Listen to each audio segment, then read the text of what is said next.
Have you ever watched the images of what's happening in Africa, particularly to children, and wondered, how can I help? Do you have a feeling of helplessness as you suppress your desire to help and just get back to the business of working, raising a family, shopping at the mega superstore? I've had all of these feelings and more. For me, there's something invaluable about bearing witness, about seeing for myself what's truly happening, about connecting with those children whom I could love as much as I do my own family. That's why I've gone to Africa twice this year. And after banging my head against a wall with many foundations and agencies trying to make a direct contribution to the people who really need the help, I've discovered the secret to making a difference. All the economic theory and policy making in the world will not help a newborn who's starving for a single jar of formula after her mother has just died. The emergency is raging now. What if you could save that starving baby? What if you could save 500 mothers from the same fate as her mother so they could live to raise their children? What if you could educate these women so they gain a voice where they have none now? And what if you could follow the path of your contribution through the miracle of technology so that in your heart you know that what you are doing makes a difference? Here's my story and the secret to really helping Africa.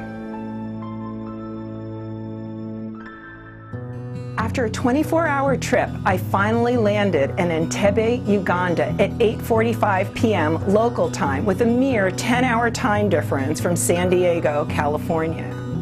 I'm here to visit the Bishop Asili Health Center in Luwero, Uganda, a 2.5-hour drive north of the main city of Kampala.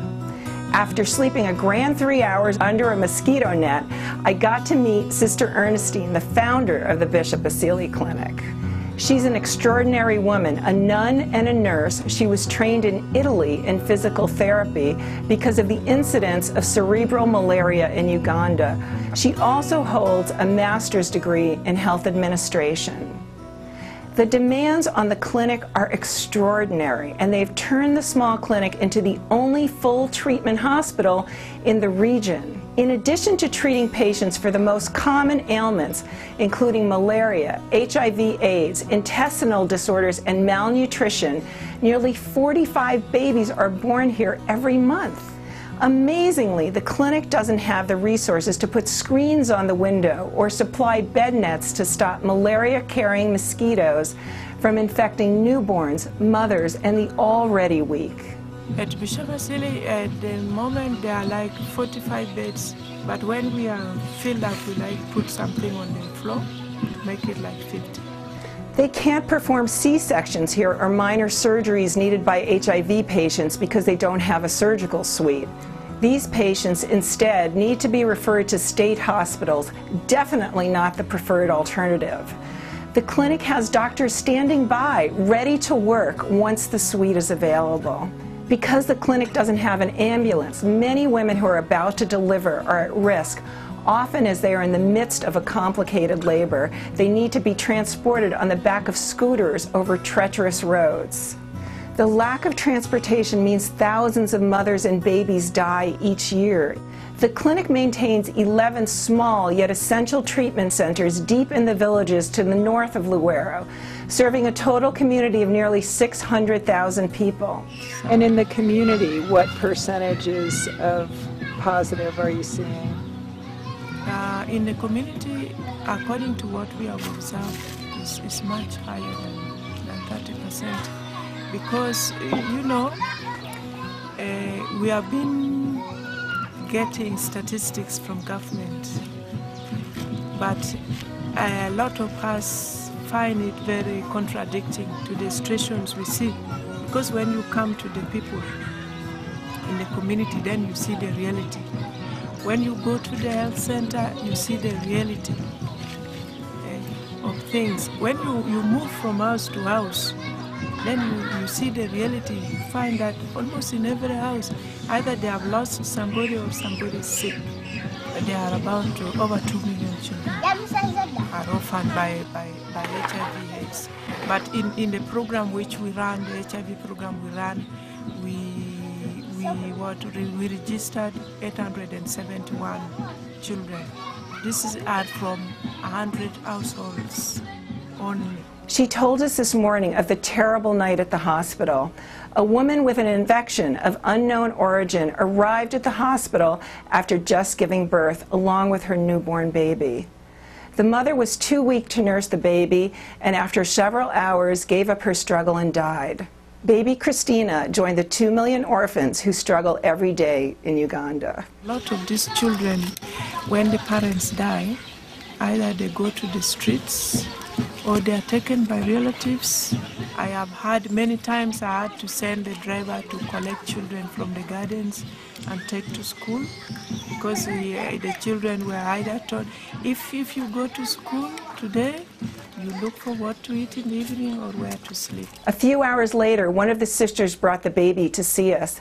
They came to look for milk because she hadn't eaten since she was born 5 days before.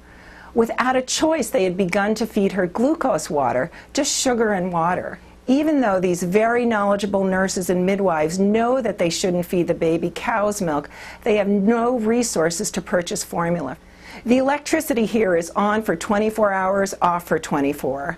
So if a woman who is waiting in labor and delivery needs to deliver, she does it by kerosene lamp, if kerosene is even available. And the lack of electricity doesn't just turn off the lights, it shuts down the water supply and equipment can't be sterilized. The labor and delivery room itself is extraordinary. They have one small autoclave the size of a microwave to sterilize their equipment. The gender inequity here is abhorrent. A lot of mothers, are suffering a lot.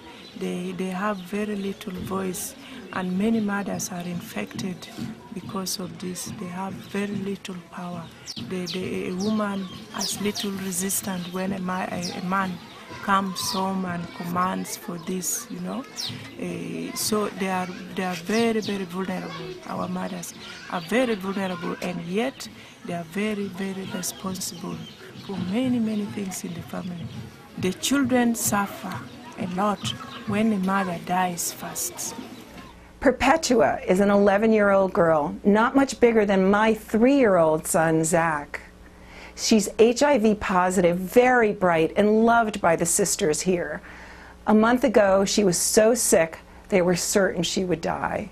Through the work of Sister Ernestine, they brought her to a clinic and began treatment to bring her viral count down, to even get her to the point where antiretroviral drugs wouldn't kill her.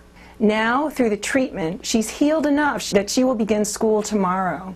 As of now, the clinic is unable to receive antiretroviral drugs, or ARV drugs, that would save thousands of patients because they don't have the laboratory equipment they need to measure viral counts.